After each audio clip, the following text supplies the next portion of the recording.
We'll call the Paintsville Utilities Commission regular meeting to order. Roll call. Ms. Nelson? Present. Mr. Kenner? Here. Mr. Spencer? Mr. Wright? Show Mr. Wright absent, and the master present. First item on the agenda is the review and approval of minutes. I'll make a motion to approve the minutes on the February meeting. Second. All those in favor?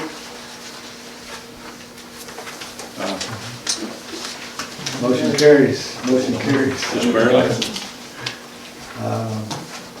Third item, review and approval of the operating report. Make a motion to approve the operating report. Before we go on there, can we talk about our gas sales just a little? Sure. Over there. How exactly is our rate computed in terms of figuring out what we charge? Is it a multiplier? The cost is a multiplier. So they use the IFERC, and then they put an adder on, multiply 1.14 and add 125 for transportation. That gets our cost. And we have a base rate from years ago. If our cost goes up 50 cents, our rate goes up 50 cents. So your margin, dollar margin is consistent. If our cost goes down 50 cents, our rate goes down 50 cents. So it's not a multiplier? No. But you have that fixed margin. Based on the MCF? Yes. What's our margin per MCF? You know? Off the top of my head, I don't know. And it's going to vary depending on the units too. Your first unit's going to be, it'll be all right. Yes or no? No, you can't. I tried to do that. It's supposed to be. See, on the first unit, it's going to be about $7 should be the margin, but then it gradually comes down. Yeah, because there's a minimum charge Zero. base, and then it goes up from there. I was just trying to figure out the differences between I was trying to use a multiplier. I couldn't come up with anything consistently in terms of from month to month. But if you're trying to compare the purchases versus the sales, it's very, very tricky, especially because you end up some timing differences because they bill behind. Well, like for November, where our gas purchase was $22,846. By now, we surely know that it was billed at $22,846 for that month. That's what they billed in that time period. But what we actually purchased in that time period, they billed later. How would we know then how much to add to it in terms of our cost if we don't know exactly Well, what they give us our per unit cost. That's how we calculate that. They give that to us in that month? Yeah. We get that right around the first of the month, first few days of the month.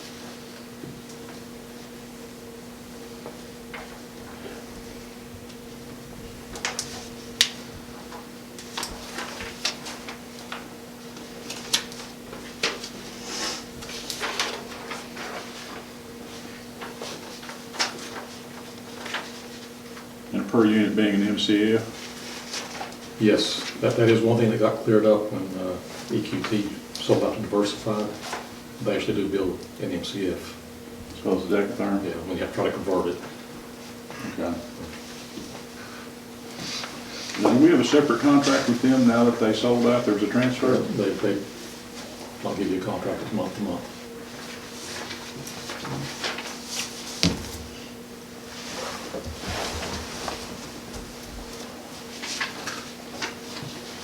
And what'd you say about transportation? In determining our cost, what they bill us,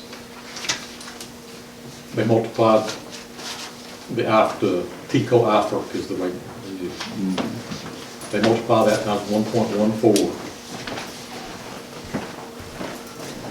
That's a conversion from DEC to MCF. That's their profit.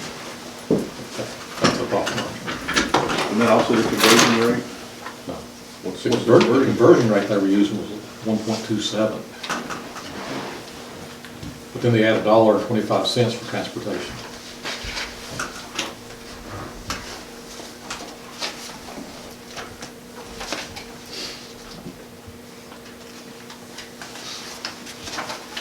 Of course, it really doesn't matter to us what they're paying out of it, just what they're charging us. Right.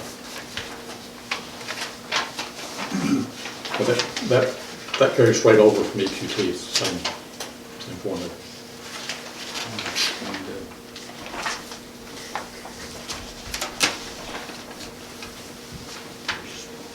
So we don't negotiate then a contract ahead of time like we used to with EQT. And that's something we might want to revisit, diversify now that they've taken it over, but EQT would not consider.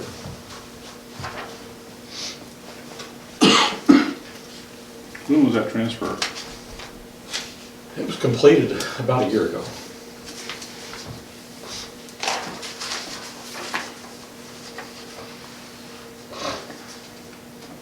Okay. Any other questions? Continuing on, item number 4, consideration. I have a second I don't know what. operating. You want to show that Jimmy's here, even though he was late? It's up to you. Just slightly late. Just want to make sure he gets some minutes like he did me. I'll second. Second. All those in favor? Aye. Motion carries. Item number 4, consideration of construction pay request and change orders. I have Bell Engineering invoice 200097 in the amount of $474 for miscellaneous water system improvements. Make a motion to pay Bell. Second. All those in favor? Aye. Any opposed? Motion carries.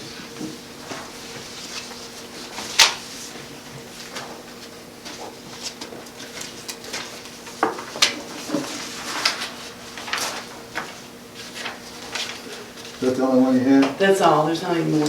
There's Is another it one. there? Another one. That's the only one I have. Did you get one of these? No, I believe in the paper.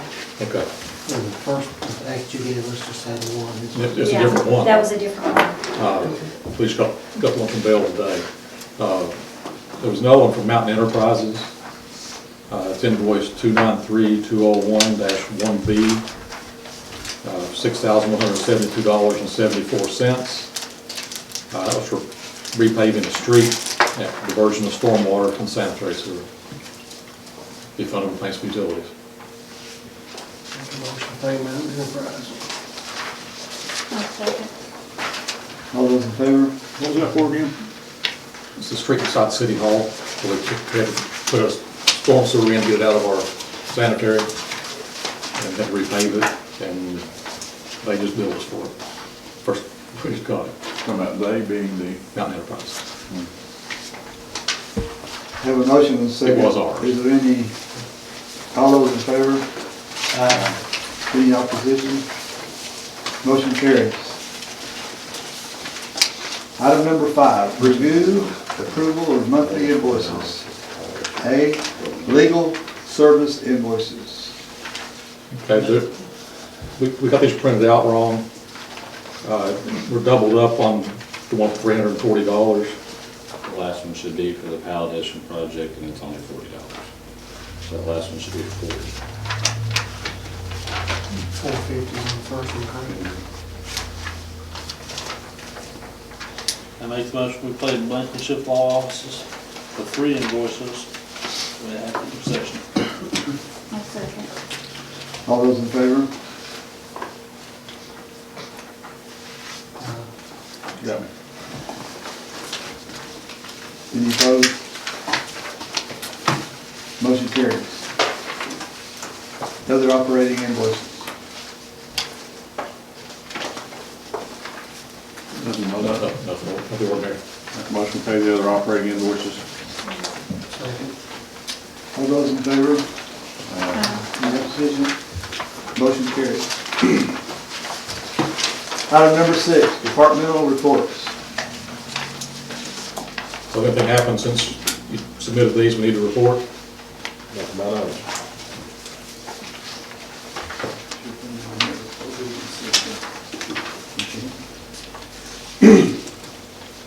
Anybody have any questions on the departmental report?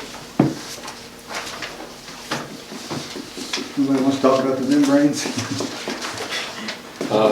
We actually have that under new business. It's pretty old. But what we're bringing is new, Okay, regarding the old. all right. Old business, sewer inspection camera system. Yeah, as indicated in the report there, we have had a couple demonstrations. Found some pretty nice stuff compared to what we've seen before. In the process, we found out a little bit more about our current equipment. It is currently working. It should hopefully last us for long enough to get us through this process.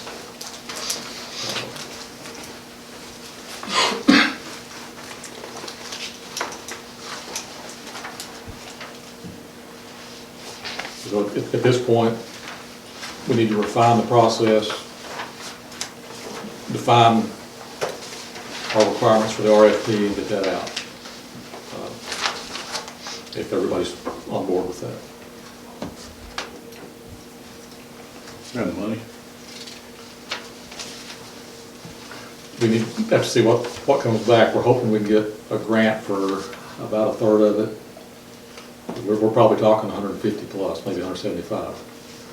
Because with the gas sales where they are, we're going to come in way under budget. The units they demoed in here were $250,000 rigs. And you could use everything that's on them,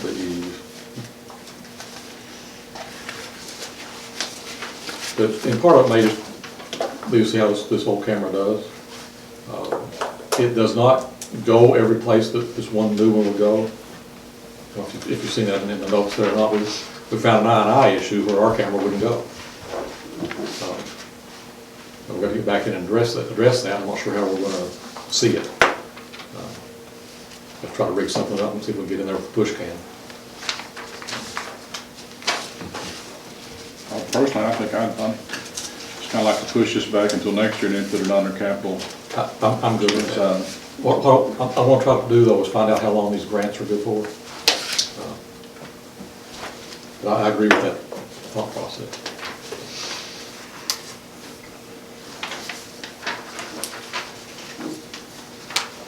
Do you need authorization to try to research for the grant, or? I don't think so. See what's available. Any other questions? Item number B, wastewater treatment plant flow monitoring project. Kelly, are you prepared to comment on that, or can you? I can briefly. I don't know how much everybody is kind of up to speed on it. We had, obviously, you know, they had some problems with equipment and calibration. And we had requested through the contractor that they have Badger, the manufacturer of the meters, to come in and calibrate the field.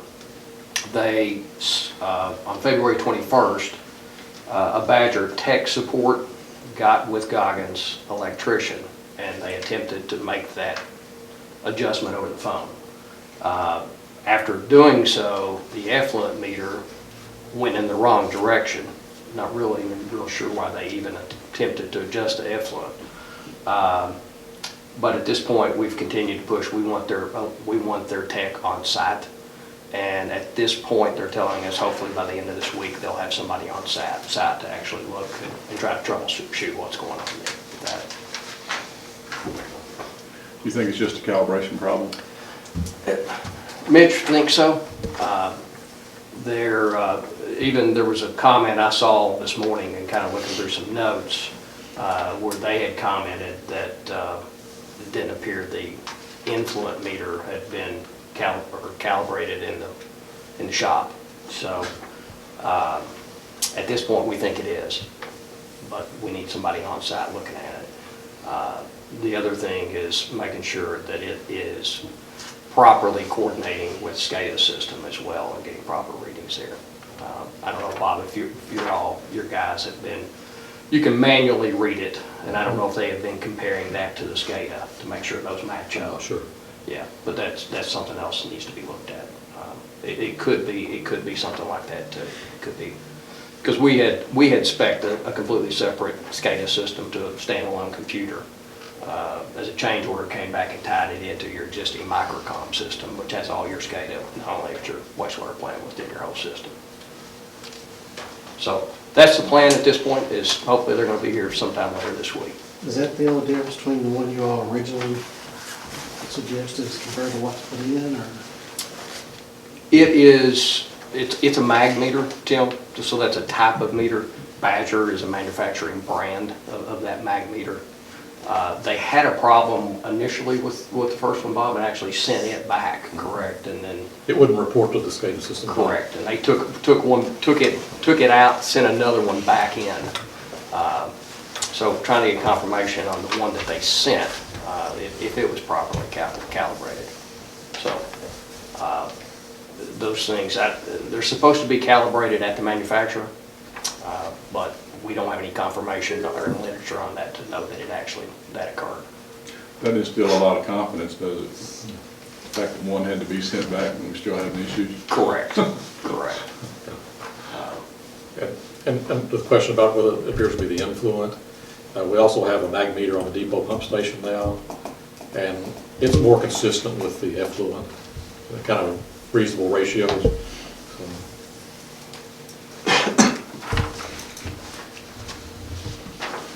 Questions for? Guess we'll just wait till next meeting. Item number C, under old business miscellaneous water system improvements. I don't have anything new on that, do you, Kelly? Other than there is a little information they don't have on the BAT survey.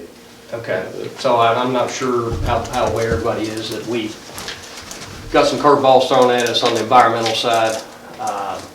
The Area Development District was doing the environmental, and they reached out to us some months ago. Fish and Wildlife, through the clearinghouse process, came in and said two things. They wanted a biologist to look at creek crossings, which they never do. And we had to hire a biologist. They wouldn't let us assess it. We had to hire a biologist, walk the entire job with them. They looked at, they call a creek a ditch in your backyard. That's a whole new concept. And then we typically, the way we deal with endangered species with bats, we simply are able to say no trees over 5 inches in diameter, a certain height will be cut between the months of, I think it's March to October. End of story. They wouldn't adhere to that, even though that's what their regs say. So ultimately, they made us hire a biologist, do a bat survey. So we finally got that done and cleared. They've identified 4 or 5 trees we can't touch. They're all dead snags, but we can't touch them. So I've got my own opinions on all that. I'm not very happy about it. But at any rate, we're ready to submit this thing to the Division of Water. But we still, as y'all are aware, we still do have a property issue that we're working through. And David's deeply involved in that. Just have one piece of property, is that right? For that one part, yeah.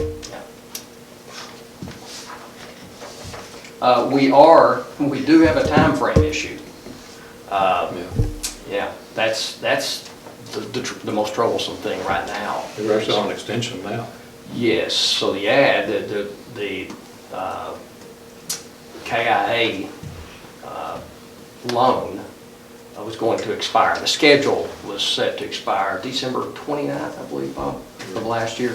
They got a 6-month extension, which is going to expire June the 11th. So we're up against the gun on that. What we really need to do is get it to bid and to make that problem go away. Honestly, I think we probably could get another extension as long as we're continuing to show progress. If there was no movement on anything, I think it could be problematic, but I think we could go to Frankfurt and probably get another extension on that. especially if it's tied up with property. There's absolutely no way we could go around this piece of property. We can move it. Our options are certainly not good. We're on property again. We looked at that, we discussed that before. So ultimately, That may have been before the numbers came in. well, I think we had some requests at that point, but we didn't have the most recent number, obviously. Okay. Can you hang around after our executive so we can discuss it with you a little bit further? Sure. Given what numbers we have. Yep. Item number D, under old business, PAL addition sewer extension.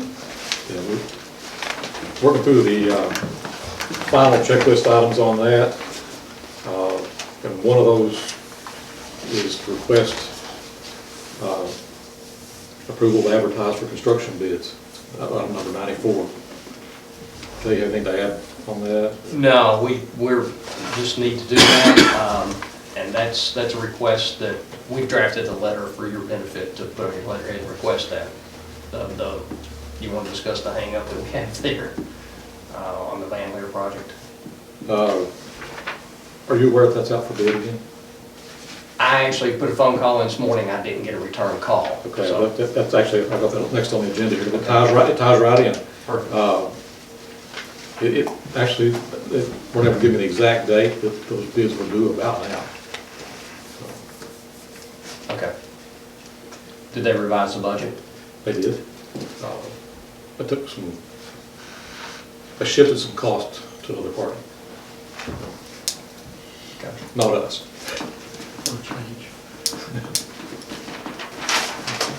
What problems were you gonna discuss that you had a hang up? If that was the PAL addition project and the Van Leer project tied together.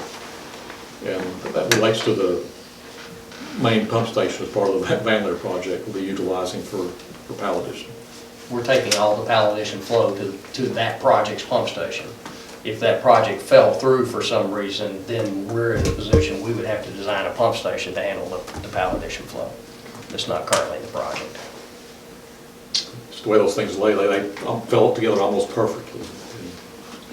So both of them are back on schedule as far as bidding. We don't know how the state's going to react this time to the Van Leer, because they rejected the bids last time.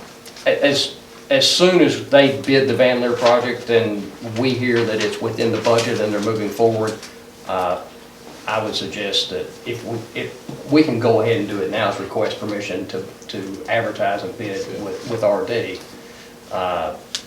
They don't put a time frame on us once we make that request, so we probably ought to go ahead and do that. I think we do. Yeah. So you need a motion. So I need a motion for that authorization. So moved. Second. All those in favor? Aye. Any opposed? Motion carries. We need any more discussion on the Van Leer project? I don't think so. Okay. I just let you know it's out for bid.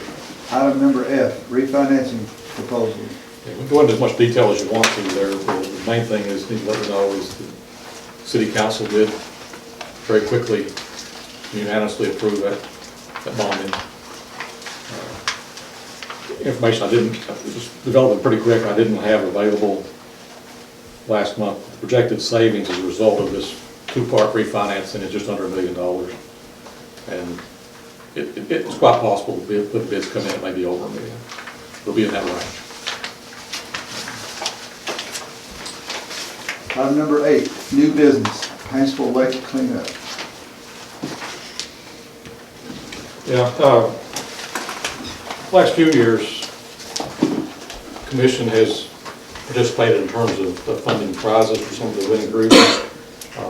Last year, we used our dump truck out there to help haul. I wanted to show you some picture, just to give you an idea of the scope of what goes on out there. It'll work. Just technology. Work a while ago.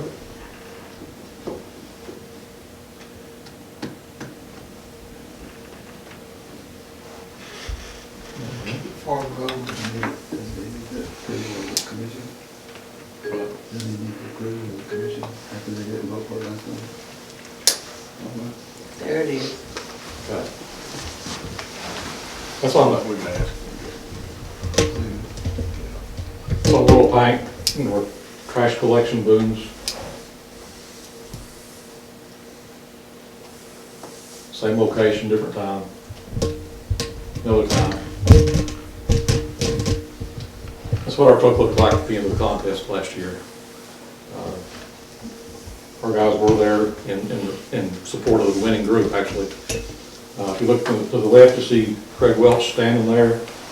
That's Larry Daniels sitting on front of the boat in the back. And if you look through the cab of the truck, you see Bobby Spears.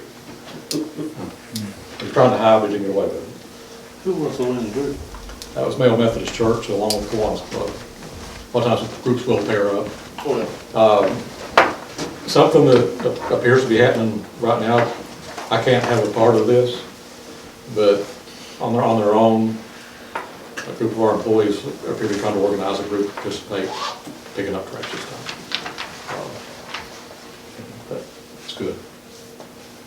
If they do, they will be there on behalf of a nonprofit of some sort.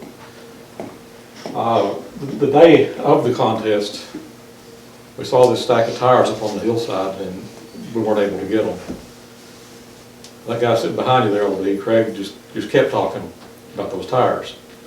So he was out front one day. I said, Craig, you want to go get those tires sometime? Holler at me, we'll go get them. He said, I'm free tonight. So there we were, just about to sunk the boat. We had to call Bobby to come help us unload them and haul them. Or my pickup wasn't going to do it. And this is just regular activity goes on out there. These are all different days. So even though Paintsville Lake is known as a clean lake, and it is, relatively speaking, it's an issue we need to deal with. I think it's very appropriate for us to be involved in that. It's our source water for our drinking water.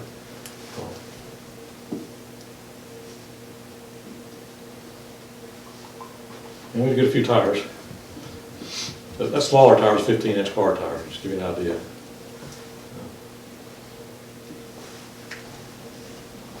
That's it, I just wanted to. But in terms of action items, we are asking that we continue the practice of funding a second place prize of $250, third place prize of $200. Who funded first place? McDonald's, done it for years. Make a motion to fund the second and third place. I'll say that. All those in favor? Aye. Any opposed? Motion carries. And also seeking permission to use the equipment again as needed. The one proviso I would have to that is assuming that our insurance coverage doesn't have any. I will double check that. I'm pretty sure I checked with them last year, but I'll do it again. Valid concern for sure. Make a motion to use the equipment. Second. All those in favor? Any opposed? Motion carries. Item number B, under new business, acceptance of the CPI. Yes, just asking you all to accept it. That is the CPI 2.3% for 2019. That's the amount which we raise our rates each year, according to city ordinance. And that is a confirmed number. Make a motion that we accept the CPI of 2.3% for the calendar year 2019. Second. All those in favor? Any opposed? Motion carries. Mowing contract renewal, item C, under new business. That is a request that we renew with No Worries, who's done this for the last 3 years. Done an excellent job for us, very responsive when we need something. I'll make a motion to accept the mowing services contract from No Worries. And that includes the 2.3 CPI for him as well, is what we're asking for. Second. Also, we need to make sure that they provide us with evidence that they've got. And they do. Have a motion and a second. All those in favor? And Mitch, that does include the liability as well as the workers' comp. Any opposed? Motion carries. Item number D, vacuum excavator. Yeah, that is one thing we've identified as a primary need. The need to be very precise on our locates, very precise on our digs, when we're working around gas lines, underground electrical, fiber optics. Actually, something I was looking to maybe have in the budget for next year. But now it looks like we can cover the majority of that cost with a grant. So just ask for authorization to get that grant. It's a USDA grant. Grants for 50, is that right? Yes. And what was the cost of the equipment, 65? We have a budgetary number of that. So we'd like to bid them out, but that's the budgetary number we were given. Now, I noticed a bunch of this stuff has add-ons. Is that including the add-ons such as the hydraulic boom and all this other stuff? Now, that number came from the other one, remember, Mitch, that has the boom on it. They're the ones that gave me that number. We would want that.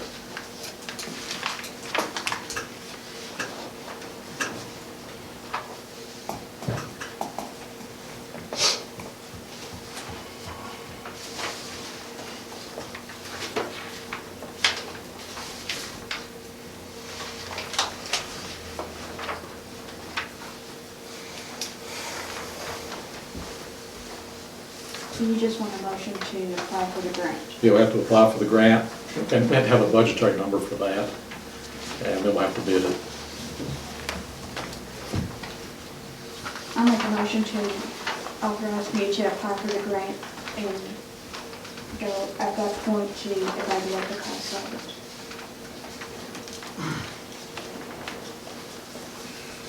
Second.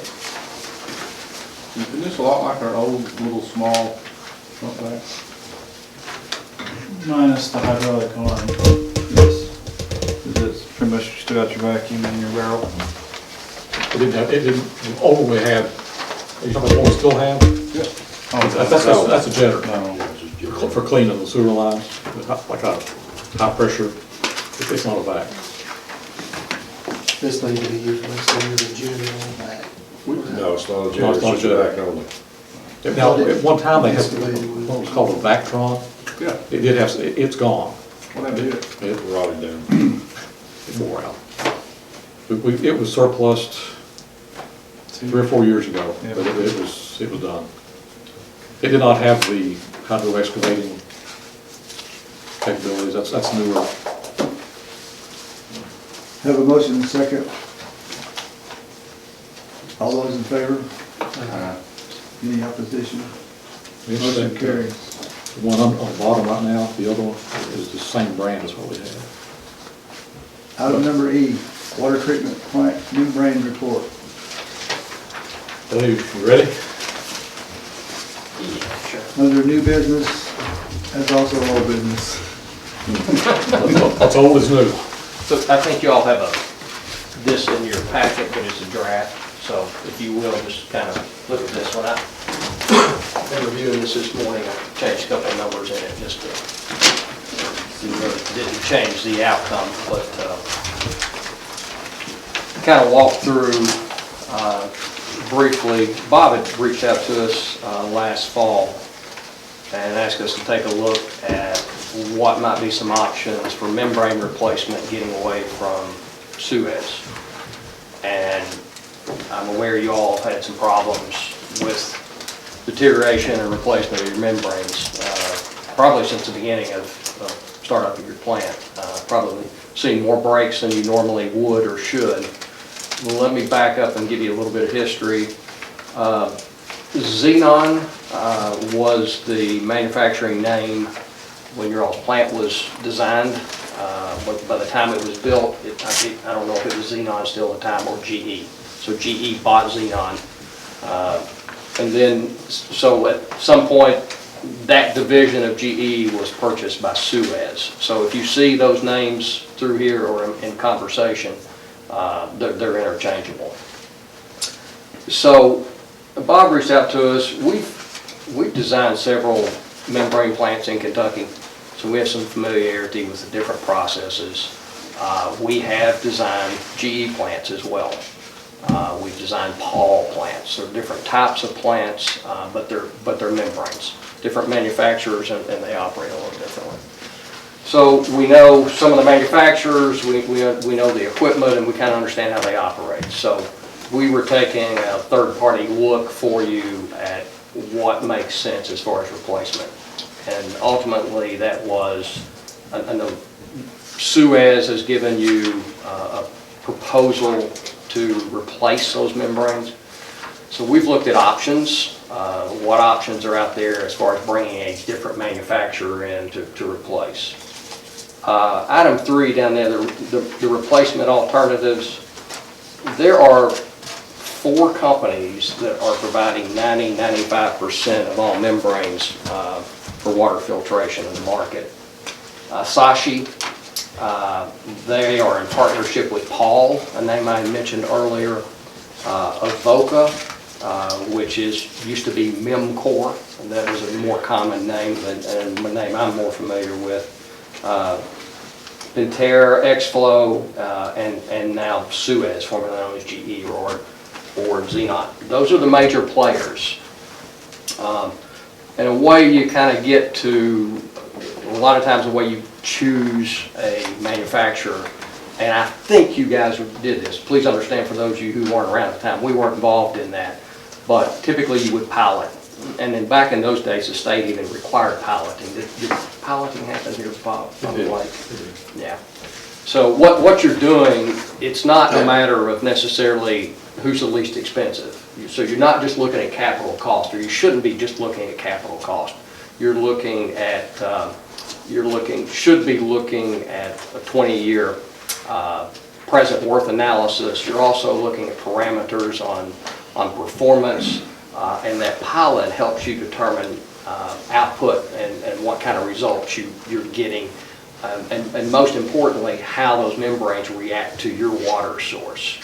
A lake would be different than a river, for example, and certain membranes might perform better with a different type of water. So I know we have gone through similar piloting processes on lakes.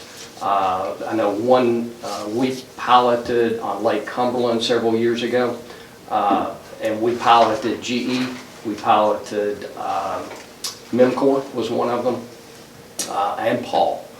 And that particular one, the way the spec was written, it was a no-brainer on that particular water source. GE was hands down the manufacturer that won out across the board. In addition to that, they were the least expensive, and that's not Paintsville, but that's a similar situation that we had experience in. So Bob reached out to us. We kind of kept this as simple as possible. This is not a lengthy report. We purposely did that. We just wanted to get to the end result for you as inexpensively as possible. But there was a lot of research that went into this for us. Replacement with a different manufacturer is a different animal, okay? And I want you to understand that it's not just as simple as I'm going to pull these GE membranes out and I'm going to put somebody else's in. There are some things that go along with that need to be considered, and that's what this technical memorandum is about.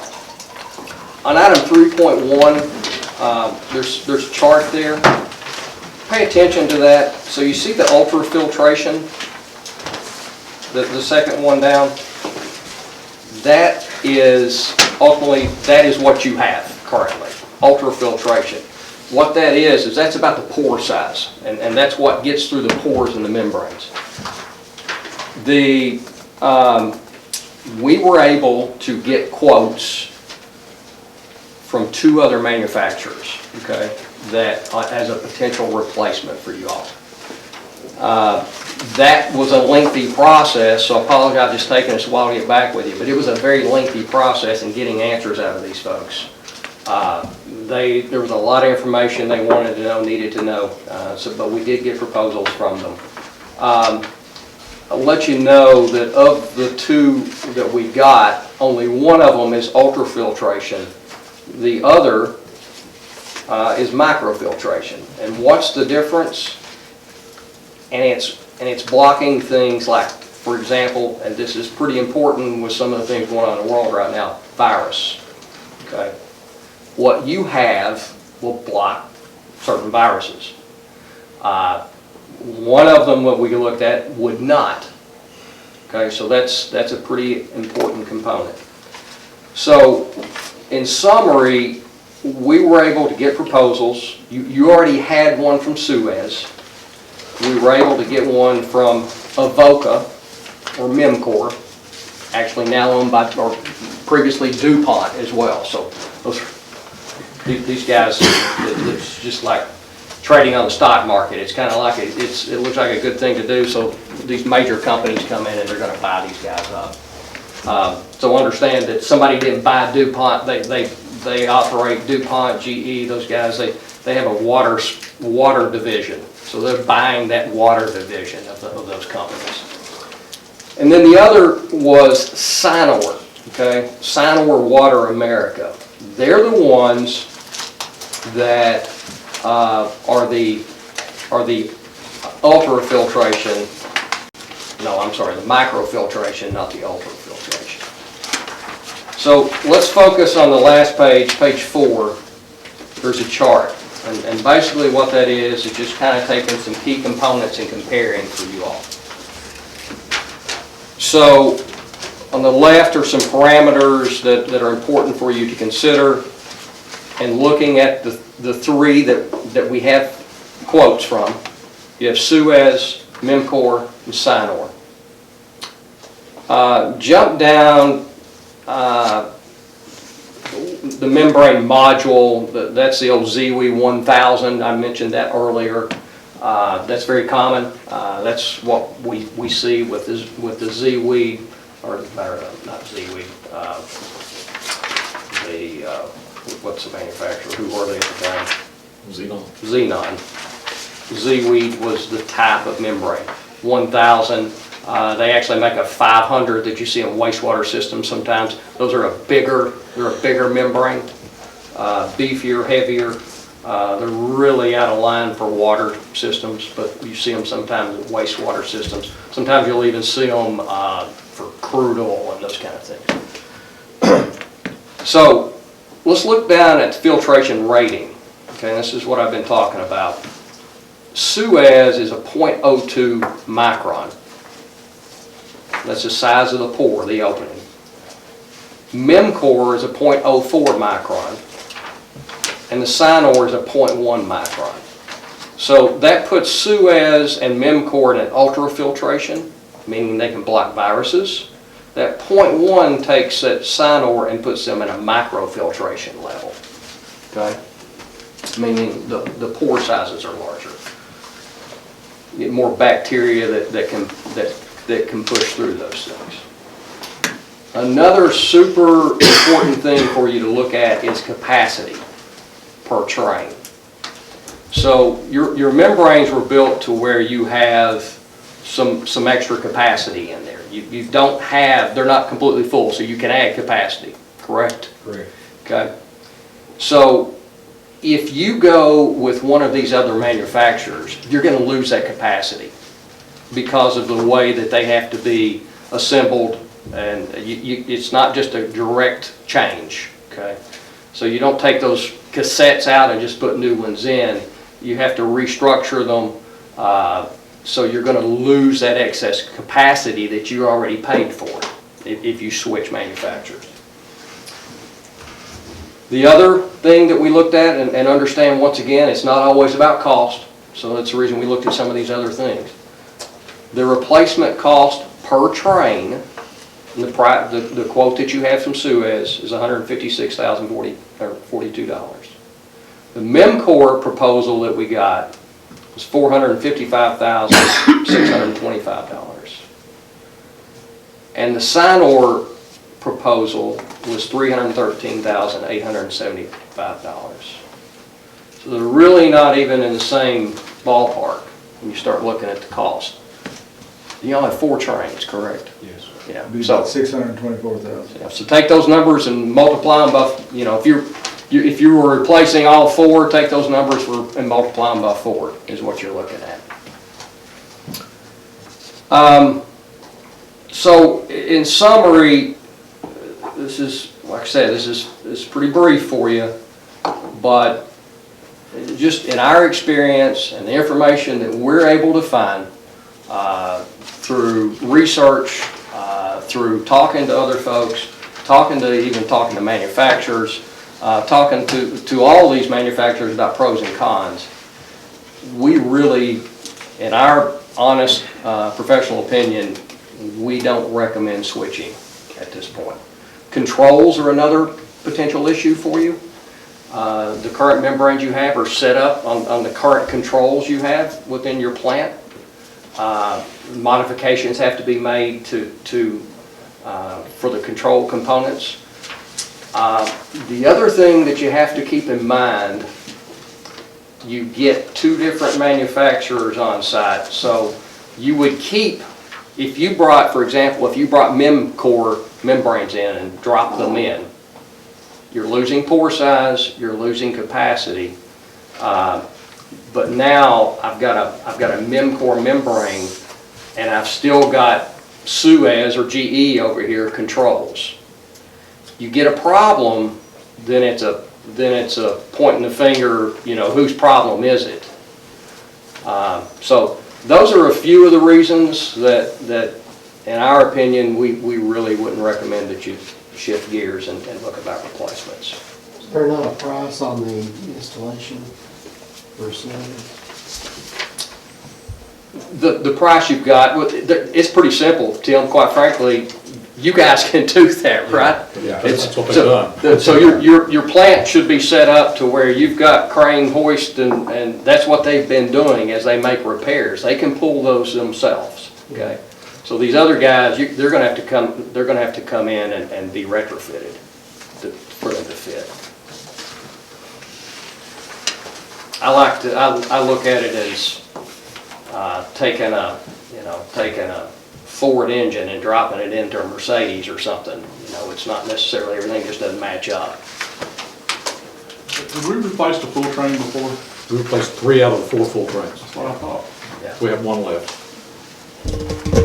And that's the reason this pricing's set up the way it is. Because you got 1 left to replace. Now, if you wanted to... Typically, how long should a train last? Okay, good question, Mitch. 'Cause ours seems Yeah. like, obviously, they haven't Yeah. lasted very long. Good question. I can't answer that, and you can't get a manufacturer to answer that either, okay? They're going to tell you that life expectancy is in that 10-year range, okay? 7 to 10. Yeah, so that's, they don't know. A lot of it's got to do with water source, operations. There's a lot of different factors. I think Suez is going to admit to you, and I think they already have admitted to you, they didn't see the life out of these that they expect. You're not getting the life out of them we have seen in other places. GE admitted it. Yes. That was a GE product at that point now. Yeah. Yeah.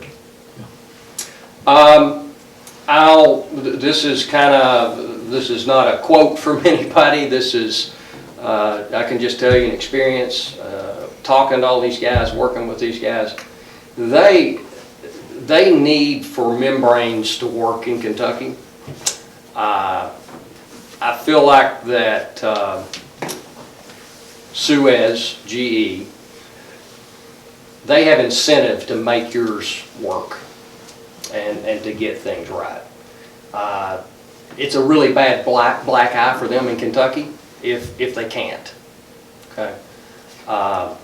We've got some plants that are almost identical.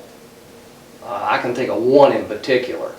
We've got 2 that are on the same water source. One's had more problems than the other.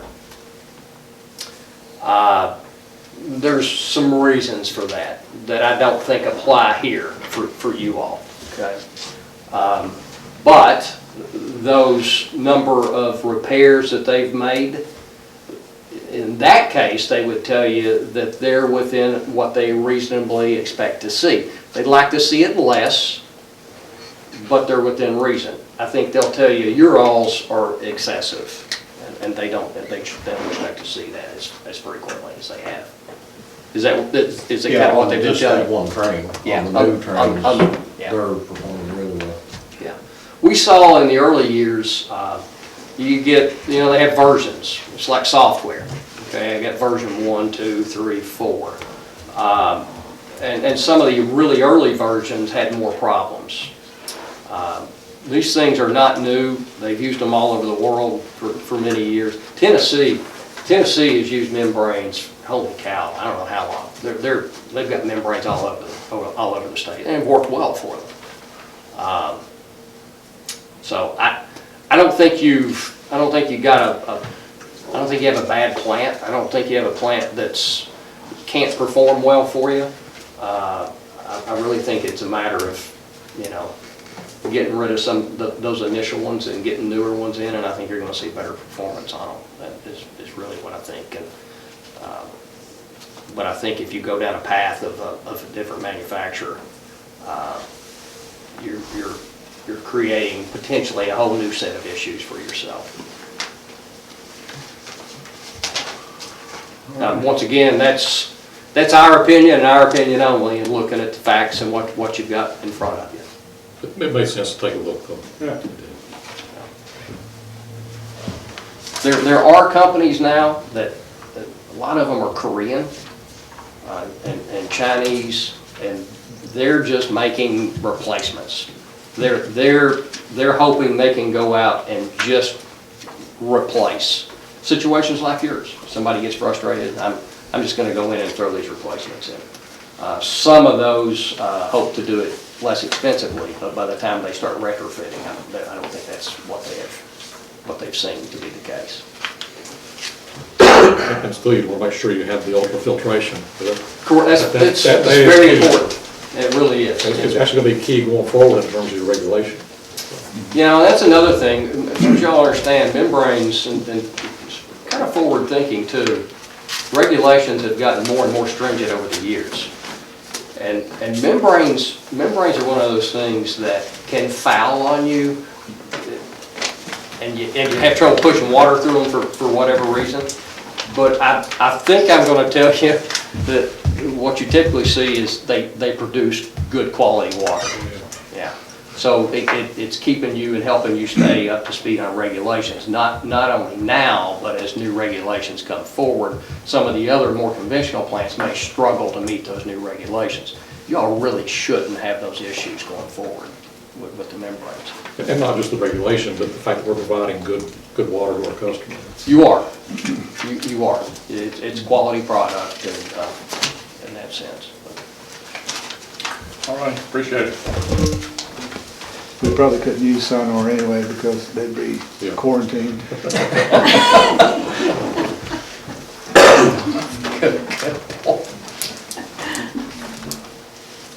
Let's see, where are we? If I was going to recommend one, I'd tell you to pay more and go with the MEMCOR if you really want to go down that path. So given what we've been told, we need to go back and revisit the proposal that we've got from... We do, but I'd like to do that next month. There's a pretty large freight factor in there, and Matt believes he's got us a better deal, but we want to get that solidified before we go that route. And we're looking at the proposal, option 2 is to buy one train. I don't remember, guys, and I don't have your proposal with me. I believe the option 2 was the 10-year plan. Yeah, it was, the 10-year. And that's something they didn't have. All They didn't have four by that 10 initially. years. You can push it out further if they hold up. I think you got 15 years before you take. Showing how proceed. it's going to be replaced and stuff, so. That was the general complete turnaround for all 4 trains was 10 years. So we're looking at a costing of about 60 $624. Let's see, it'll be 10 years. So we need to budget about $62,000 here on the average. I think it's actually a little bit more than that. We'll get those numbers refined once we get that freight factor. Over 10 years. You'll have a I thought it was CPI $1 in million each year for as well. 10 years. Yeah, because you're looking at that, once that cost there is for the first train. It actually steps up as you go on. They were talking about initially, although like $700 some per unit, and then it jumped. 'Cause they were Yeah, trying to lock us in they a have small the way. inflation factor in there, and That's why the 900 threw me off. I thought originally it was like 750. it was already, Proposal. the 750 was in here. But it does step up as you go down the I road. saw the 950 or something, like that, his synopsis showed.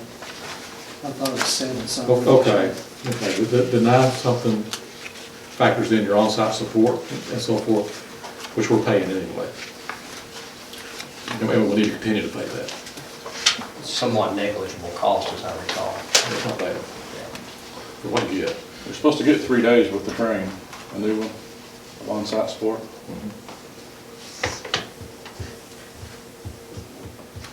That's a one-day job, actually physically changing them out, isn't it? Yeah. Yeah, it takes about a day, about 8-10 hours, something like that. Why does MIMCOR give you so much more in terms of on-site support? They give you 23 man days. Because they're gonna have to come in and get things coordinated between the GE controls and their membranes. So they're factoring that in as well. Yeah, so you're not changing any operations with GE. You're simply dropping the new membranes in and everything's, you know, I'm really surprised they're giving you that 3 days. That's probably just. I think travel time is included in that. Yeah. So, the others are gonna have to, they're giving you multiple days because they're gonna have to get everything coordinated up and running. Okay.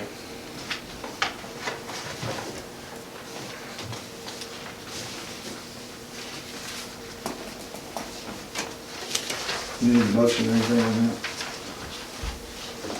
I don't think we do at this point. Item F, other new business. Have nothing to bring to you at this time. Item number 9, executive session. We do need executive session for litigation. And personnel.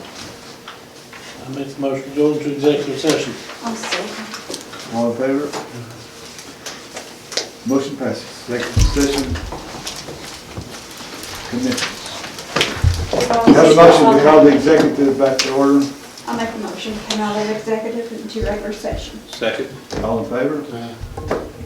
Meeting's back in order. We have a report. The first, they gave Bob directives on how to handle one issue regarding litigation. The commission was advised on the institution of a claim.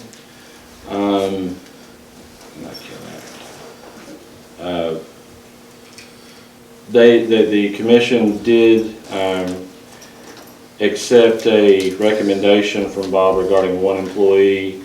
The name of that employee be withheld pending notification of the affected person. They gave me authority and directives to negotiate an agreement with the city attorney with regards to exchange for certain services between the departments. I was directed to conduct certain research regarding privacy rights. And finally, the commission considered an employee request, and the decision regarding the same will be withheld pending notification of said person. Before we do a motion, I need to do a motion to go back into executive session for just a second, to talk about litigation for just 1 second. Okay. I second that motion. All those in favor? Aye. Any opposition? Make the motion, we come back out of executive session. Actually, it's 3/4, it's 9 out of 12. Motion carried. Talking about the jury verdict or No, commissioners? commissioners. Oh, jury has to be 3/4. Nothing to report on Uh, the second executive. The only thing, there's a slight amendment with regards to the directive Bob's were given. Directives were given if he was unsuccessful in his endeavors Other than that, no other extra pay. Make a motion to adjourn. Second. All in favor? Motion carries.